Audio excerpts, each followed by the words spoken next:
All right, let's dive in. Today we're tackling one of the most essential skills for any Salesforce developer, and that's making your Lightning Web Components truly dynamic. We're going to go from building static pages to creating living, breathing applications that respond to real data. So to really get us started, let's frame the problem. On the one hand, you have a static, hard-coded list. I mean, sure, it's predictable, but in the real world, it's pretty much useless. But on the other hand, that's our goal, a dynamic UI that can render any number of records and adapt on the fly. That's what creates a great user experience. And we've got a clear roadmap to get there. We'll kick things off with why this is so important. Then we'll get hands-on with looping through data and using iterators for special cases. After that, we'll make our components smarter with conditionals, connect them to live Salesforce data, and then wrap it all up with some pro tips to make your work totally production ready. So why is this such a big deal for any real-world Salesforce application? Well, it's really about getting past building simple static pages and creating true applications that actually solve a business problem. Here's the bottom line. Salesforce data is never, ever static. Your users are in the system right now creating new accounts, updating contacts, closing opportunities. Your components have to reflect those changes in real time. If they don't, what's the point? They're just showing old, outdated information. Okay, let's get into the code.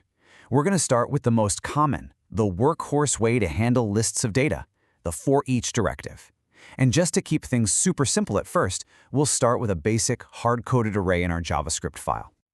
So in our components JavaScript, we'll just create a property. We'll call it accounts and fill it with this simple array of 3 account objects.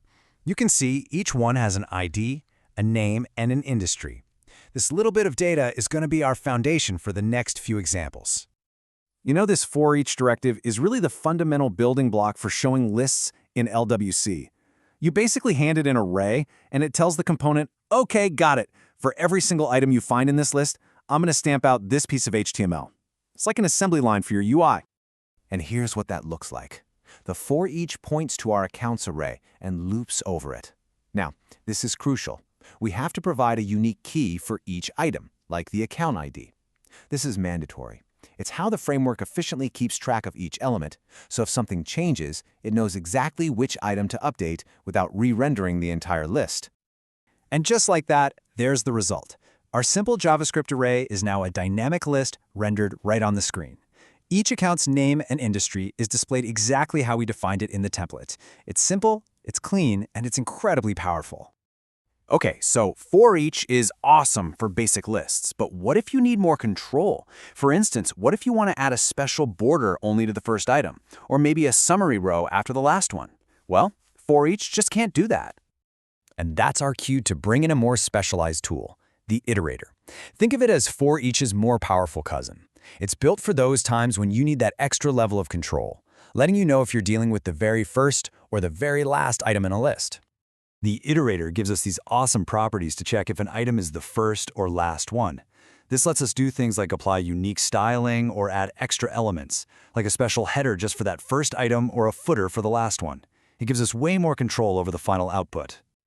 So here's the quick breakdown. Use for each for pretty much all of your simple lists. It's cleaner, more direct. But when you absolutely need to know if you're at the beginning or the end of a list, that's when you reach for the iterator. Oh, and a quick heads up. With an iterator, you get to the item's data through the .value property.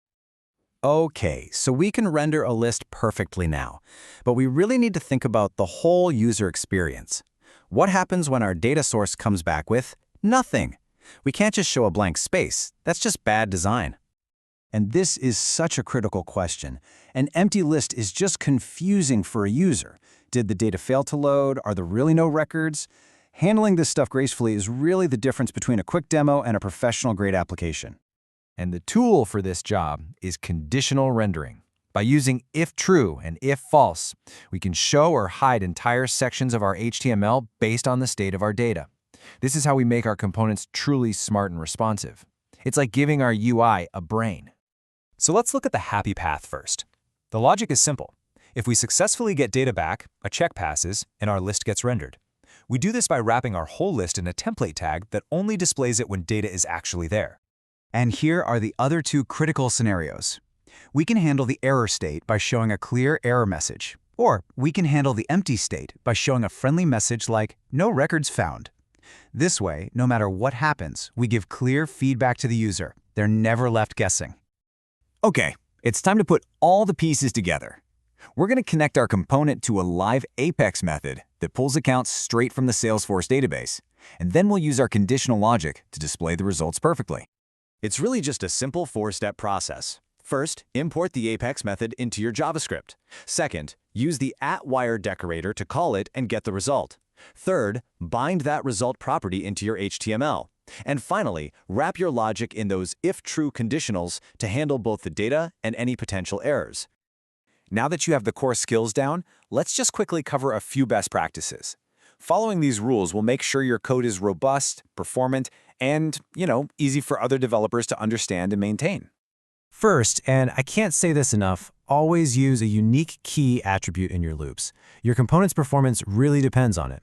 Second, keep it simple. Stick with for each unless you absolutely need the special powers of an iterator. Third, and this is the big one, always plan for those empty and error states. And finally, remember that a clean, simple UI almost always wins. And look, if you take just one single thing away from this explainer, let it be this. Gracefully handling empty data and errors is what separates a quick prototype from a truly professional, user-friendly application. It is absolutely non-negotiable. So we've gone all the way from simple loops to robust, data-driven components. And that leaves me to one last question for you. What if you could edit or even create records directly without writing a single line of Apex? Well, you can, and that's the power of Lightning Data Service. Thanks for watching, and stay curious.